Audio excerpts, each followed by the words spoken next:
Thank you, Offworld Industries, for the code.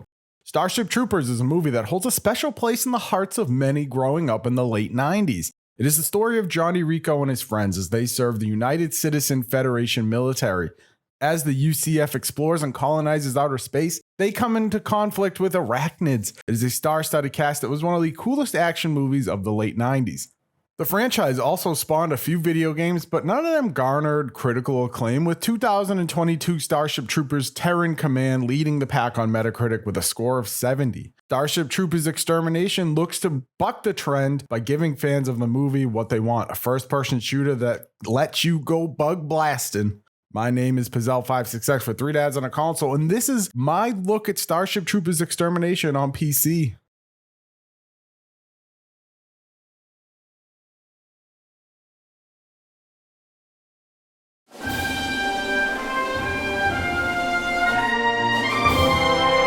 Interrupt our scheduled judicial event to bring you live footage of the assault on planet Valaka, where the Deep Space Vanguard fights to secure a key victory for the Federation. There's one thing I want from my Starship Troopers game, it is to feel like I'm the one who's controlling the chaos around me. Unlike its previous games, Extinction is a first-person shooter where you are the recruit doing your part to colonize the world and rid the planet of an arachnid threat. Quick note before I continue, this game is in early access and currently only available on Steam. I believe there are plans to push out the game to consoles, but I can't confirm it at the moment. Also, there's a very big possibility that new features and modes will be added after this review, but we'll dive into the roadmap before we end the review. Let's first talk about two game modes available. AAS is a game mode where you will capture territories and build a foothold on the planet. The second is ARC, where you build a base and fuel an ARC scanner to gather intel on bug tunnels. Both modes are enjoyable, but ARC suffers from large times of just waiting around. Let me explain.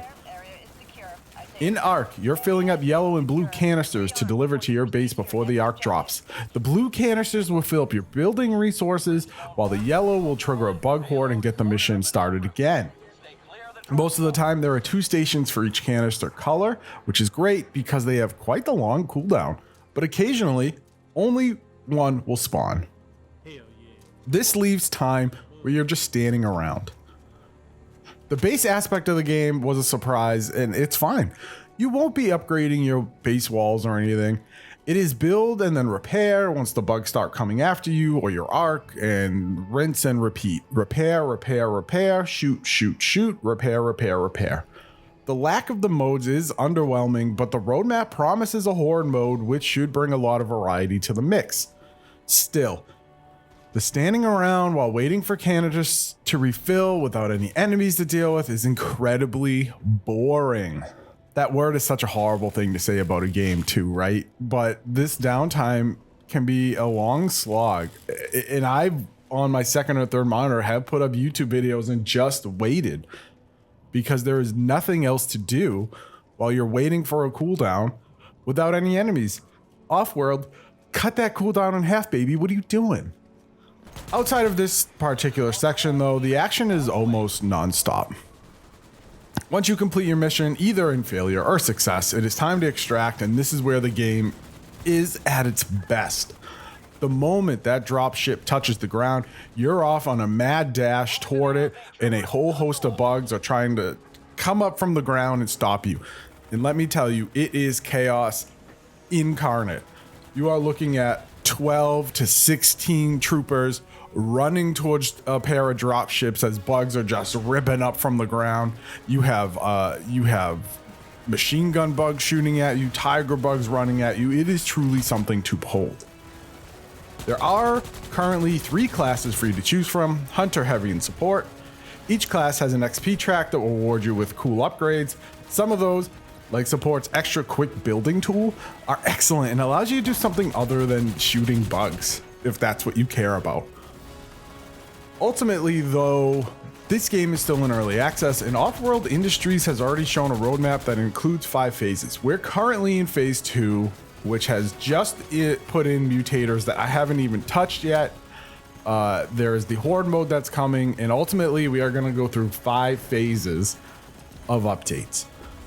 If you're interested in Starship Troopers, this game is probably up your alley. Again, it's only on Steam. Oh, excuse me, it's only on PC right now. It's in early access. I've been playing with a group of friends and with a group of people. It is very, very, very fun. Obviously, most things are fun with your buddies, but I've also put about 10 hours into it. So do I recommend it? If you're a big Starship Troopers fan or you got a couple bucks to throw around, I would recommend it. Here at Three Dads, we do say, you know, we do answer the questions. Can you play it with your kids around? Yes, I think you can. There is some VoIP going on, so you have to account for people in game maybe not having the best language, but it's you shooting bugs. It's nothing bad. Could they play it? Man, maybe. If they're interested in first-person games, but are also adept to keyboard controls, because while it does have control support, it's not the best control support. So if they can handle themselves on the fast key switching of the keyboard, something a 30-year console scrub as myself still has problems with, if they can manage that, then they'll probably have a good time as well. It does get crazy. Get ready to drop some Starship Trooper quotes, because you will hear it over and over and over and over and over and over and over and over.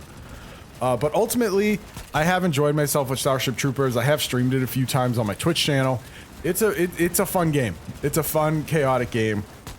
And if that's your alley, and again, you have a couple bucks to throw around, I would say go for it. If you enjoyed the review, please leave a like. Leave a comment if you're going to buy this game, if you've played it, if you watch people play it, what do you think about it? And why don't you hit that subscribe button here at Three Dads on a Console. Thank you. Have yourselves a great rest of the week.